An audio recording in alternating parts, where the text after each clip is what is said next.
బీహార్ ఎన్నికలు ఇప్పుడు జగన్మోహన్ రెడ్డి గారి జైలుకి చిచ్చులా మారిందనే చెప్పాలి. దీని గురించి ఒకసారి డిస్కస్ చేద్దాం. ప్రస్తుతం మనతోటి పొలిటికల్ అనలిస్ట్ సిఎస్ రావు గారు ఉన్నారు. వెల్కమ్ చెప్దాం. Hello sir. హలో. ఏం చెప్తారు సార్, నిజంగానే బీహార్ ఎన్నికలు జగన్మోహన్ రెడ్డి గారి జైలుకి దారి తీస్తుందా అంటే ఏం చెప్తారు? బీహార్ ఎన్నికల ఫలితాలు వెలువడిన తర్వాత దేశవ్యాప్తంగా పరిస్థితులు మారే అవకాశం ఉందనేది ఢిల్లీలో బాగా జరుగుతున్నటువంటి చర్చ. ఓకే, మరి ఆ మార్పులు జగన్మోహన్ రెడ్డి గారి జైలు అనే దానికి ఏంటి సంబంధం అని చెప్పి అనుకోవచ్చు. తాజాగా తేజస్వి యాదవ్ ఆయన ఏమంటున్నాడంటే ఆర్ఎల్డి అక్కడ ఆయన గతంలో ఉప ముఖ్యమంత్రిగా చేశారు. ప్రస్తుతం కాంగ్రెస్ పార్టీతో కలిసి వాళ్ళు నెక్స్ట్ ప్రభుత్వాన్ని ఏర్పాటు చేయబోతున్నాము అనేటువంటి ఒక పెద్ద అభిప్రాయంతో ఉన్నారు వాళ్ళు. అంటే అక్కడ బీజేపీ అలాగే అక్కడ జేడిఎస్ ఉన్నాయి. ఓకే, సో అంటే ఎన్డీఏ అధికారంలో ఉంది. ఎన్డీఏ అధికారంలో ఉంది కాబట్టి ఎన్డీఏ అధికారం నుంచి కోల్పోయే అవకాశం ఉంది. నితీష్ కుమార్ మీద వ్యతిరేకత ఉంది అనేది వినిపిస్తుంది అక్కడ. సరే, నితీష్ కుమార్ మీద వ్యతిరేకత ఉన్న కారణంగా ఓడిపోతే నితీష్ని పక్కన పెడతారు. ఎన్డీఏ ఖచ్చితంగా పక్కన పెడుతుంది. నరేంద్ర మోడీ గారు ఖచ్చితంగా పక్కన పెడతారు. పక్కన పెట్టే ఛాన్సెస్ ఉన్నాయి అనేది ఒక అంచనా. ఓకే, అదే జరిగితే ఏం జరగబోతుంది? ఇప్పుడు ఎన్డీఏ ప్రభుత్వం అటు నితీష్ ఇటు చంద్రబాబు గారి భుజాల మీద నిలబడింది. వీళ్ళిద్దరు సపోర్ట్ లేకపోతే ఎన్డీఏలో కీలక భాగస్వాములు ఇక్కడ తెలుగుదేశం పార్టీ, అక్కడేమో జేడీయూ. సో జేడీయూ ఇక్కడేమో తెలుగుదేశం పార్టీ. ఈ రెండు ఒకవేళ ఎన్డీఏ నుంచి బాగా బయటకు వచ్చేస్తే అప్పుడు పరిస్థితి ఏంటి? కేంద్ర ప్రభుత్వం నిలబడుతుందా, నిలబడే ఛాన్స్ ఉందా అనేటువంటిది ఒక ప్రశ్న, ఒక అభిప్రాయం. నితీష్ పోనీ బలంగా ఉన్నాడు అక్కడ, నితీష్ని మళ్ళీ ముఖ్యమంత్రిని చేయించా అని అంటే అక్కడ చేసేటువంటి పరిస్థితి లేదు. కారణం ఏంటి? అక్కడ ఆల్రెడీ ఇప్పుడు ఓట్ల దొంగతనం, ఓట్ చోర్ అనేటువంటి పెద్ద కార్యక్రమం రాహుల్ గాంధీ గారు చేస్తున్నారు. గతంలో మహారాష్ట్రలో కానీ రాజస్థాన్లో కానీ ఇట్లా రకరకాలుగా మధ్యప్రదేశ్లో కానీ ఇట్లా ఓట్ చోర ద్వారానే బీజేపీ గెలిచింది అనేటువంటి అభిప్రాయాన్ని ఇప్పుడు రాహుల్ గాంధీ గారు వ్యక్తం చేస్తున్నారు. ఎన్నికల కమిషన్ బీజేపీ మిలాఖత్ అయ్యి ఓట్లను దొంగ ఓట్లను చేర్చుకొని గెలుస్తున్నారు అని చెప్పి ఆయన చెప్తున్నారు. ఇప్పుడు దాదాపుగా 5 లక్షల ఓట్లకు పైగా బీహార్లో దొంగ ఓట్లు ఉన్నాయని చెప్పి ఆయన చెప్తూ ఉన్నారు. అందుకే ఇప్పుడు ఎన్నికల కమిషను మళ్ళా ఓటర్ల లిస్ట్ని రివ్యూ చేస్తుంది. ఇంటెన్సివ్ రివ్యూ చేసి నిజమైనటువంటి ఓటర్లు ఎవరో కాదనేది చేస్తూ ఉంది.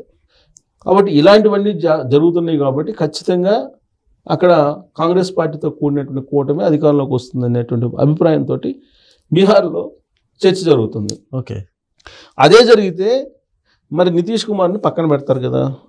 నితీష్ కుమార్ని పక్కన పెడితే ఆయన ఎన్డీఏలో కొనసాగుతారా? కొనసాగేటువంటి అవకాశం లేదు కదా. ఒకవేళ ఆయన ఎన్డీఏలో కొనసాగకపోతే పరిస్థితి చంద్రబాబు గారు ఉంటారా అనేది. చంద్రబాబు నాయుడు గారు ఎన్డీఏలో కొనసాగుతారా లేదనేది కంటే కూడా చంద్రబాబు నాయుడు గారికి ప్రాధాన్యత పెరుగుతుంది ఎన్డీఏలో. ఎందుకు? నితీష్ కుమార్ గారు కనుక వెళ్ళిపోతే మరింత బలహీనపడుతుంది ఎన్డీఏ కూటమి.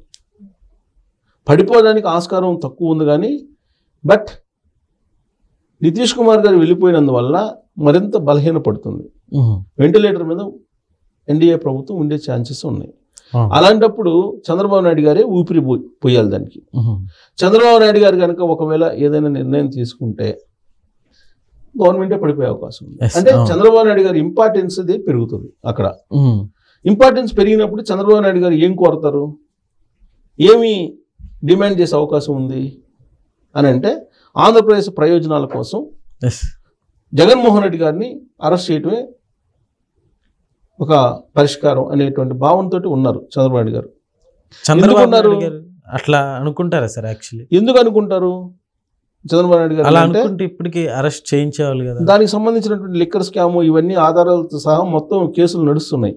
కానీ కేంద్ర ప్రభుత్వం, కూటమి ప్రభుత్వం ఉంది కదా, డబుల్ ఇంజిన్ సర్కార్ ఉంది కదా, కేంద్ర ప్రభుత్వం నుంచి బీజేపీ కానీ లేదంటే జనసేన కానీ ఇవన్నీ కలిసి తీసుకోవాల్సిన నిర్ణయం. జగన్మోహన్ రెడ్డి గారి లాగా నిరాధారమైన ఆరోపణలతోటి చంద్రబాబు నాయుడు గారిని అరెస్ట్ చేసినట్టు చేస్తే ప్రజలు అంగీకరించరు. సో ఇప్పుడు అన్ని కేసులు విచారణ జరుగుతున్నాయి. ఈ విచారణ జరుగుతున్నటువంటి సందర్భంగా అనేకమైనటువంటి విషయాలు బయటకు వస్తున్నాయి. ఇప్పుడు ఆల్రెడీ 12 మందికి పైగా జగన్మోహన్ రెడ్డి గారి టీం లిక్కర్ స్కామ్లో జైల్లో ఉన్నారు. వాళ్ళందరూ చేస్తున్నటువంటి వాంగ్మూలం ఏంటి? జగన్మోహన్ రెడ్డి గారు చెప్పింది మేము చేస్తున్నాం అని చెప్పినట్టు అక్కడ సిఐడి వాళ్ళు ఇచ్చినటువంటి ఛార్జ్ షీట్లో పొందుపరిచారు. జగన్మోహన్ రెడ్డి గారి పేరు అనేక సందర్భాల్లో ప్రస్తావించారు. మరి జగన్మోహన్ రెడ్డి గారిని అరెస్ట్ చేయాలి కదా, ఎందుకు అరెస్ట్ చేయట్లేదు అని అంటే కేంద్రంలో బీజేపీ పెద్దల యొక్క ఆశీస్సులు ఉన్నాయి, అందుకే అరెస్ట్ కావట్లేదు అనేది అందరికీ జగద్విదితం. మరి ఇలాంటి పరిస్థితిని ఎలా అధిగమించాలి చంద్రబాబు నాయుడు గారు అని అంటే బీజేపీ పెద్దలకి చంద్రబాబు నాయుడు గారు అవసరం మరింత పెరగాలి. అది పెరగాలంటే రేపు బీహార్ ఎన్నికల్లో కనుక అక్కడ జేడీయూ అలాగే బీజేపీ కూటమి ఓడిపోతే ప్రాధాన్యత చంద్రబాబు నాయుడు గారి ఆటోమేటిక్గా పెరుగుతుంది. పెరిగినప్పుడు చంద్రబాబు నాయుడు గారు రాష్ట్ర ప్రయోజనాల దృష్ట్యా జగన్మోహన్ రెడ్డి గారు బయట ఉండడానికి లేదు. ఎందుకంటే విధ్వంసం 2019 నుంచి 2024 వరకు జరిగిందని చెప్పి కేంద్ర హోంశాఖ మంత్రి అమిత్ షా గారు చెప్తున్నారు, చంద్రబాబు నాయుడు గారు చెప్పారు. పైగా ఇప్పుడు పారిశ్రామికవేత్తలు రావాలంటే కనుక జగన్మోహన్ రెడ్డి గారు గురించి అడుగుతున్నారు.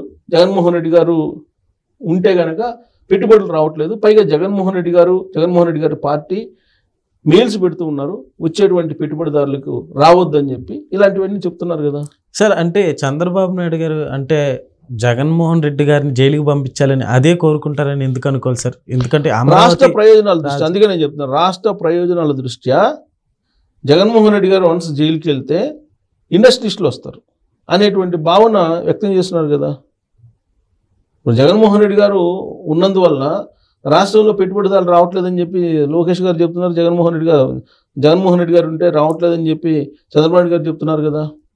సింగపూర్లో వెళ్ళి వచ్చిన తర్వాత కూడా అదే చెప్పారు కదా. ఇప్పుడు ఒక పెద్ద బూచ్ ఉంది ఇక్కడ, పెద్ద భూతం ఉందని చెప్పి చెబుతున్నారు చంద్రబాబు నాయుడు గారు.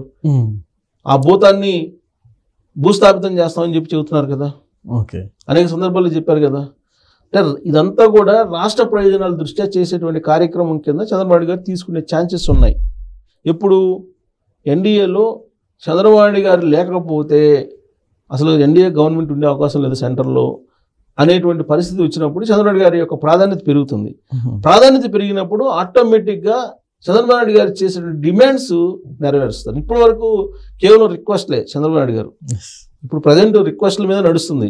రిక్వెస్ట్ చేస్తే ఫండ్స్ ఇస్తున్నారు, రాష్ట్ర ప్రయోజనాల కోసం అభివృద్ధి కోసం సహకరిస్తుంది కేంద్ర ప్రభుత్వం, ఇవన్నీ చేస్తుంది. కానీ జగన్మోహన్ రెడ్డి గారి అరెస్ట్ దగ్గరికి వచ్చేటప్పటికి వాళ్ళ ఆశీస్సులు ఉన్నాయి అనేది కదా అందరూ చెప్తుంది. ఆ రోజున ఆశీస్సులు ఇచ్చేటువంటి ఛాన్సెస్ ఉండవు. అప్పుడు జగన్మోహన్ రెడ్డి గారు అరెస్ట్ అయ్యే అవకాశం ఉంది అనేటువంటిది ఢిల్లీలో చర్చ జరుగుతుంది. దీనికి తెరలేపింది ఎవరంటే తేజస్వి యాదవ్. ఎవరు? కాంగ్రెస్ కూటమితో ఉన్నటువంటి ఆర్ఎల్డీ నేత, మాజీ డిప్యూటీ సీఎం, ఆయన తెరలేపారు దీనికి. సో కాబట్టి ఇవన్నీ కూడా బీహార్ ఎన్నికల ఫలితాలకి ఈ పరిణామాలు ఆధారపడి ఉన్నాయి. బీహార్ ఎన్నికల ఫలితాల తర్వాత చాలా పరిణామాలు చేంజ్ అయ్యేటువంటి ఉన్న పార్టీలు. సో బలంగా ఏది ఉందంటే ఏది చెప్పుకోవచ్చు సార్? One word. ఇప్పుడు కూటమి, అటు ఇండియా కూటమి ఇటు ఎన్డీఏ కూటమి హోరాహోరీగా ఉంది అక్కడ. సో రేపు రాబోయే ఫలితాలను బట్టి దేశ రాజకీయాల్లో చాలా మార్పులు ఉండే అవకాశం ఉంది. దాంట్లో చంద్రబాబు నాయుడు గారు కీలక రోల్ పోషించే అవకాశం ఉంది. అది పోషించినప్పుడు జరిగే పరిణామాలు డిఫరెంట్గా ఉంటాయి అనేటువంటి చర్చ ఢిల్లీలో నడుస్తుంది. దానికి ఆద్యం పోసింది Tejashwi Yadav. Okay sir, thank you.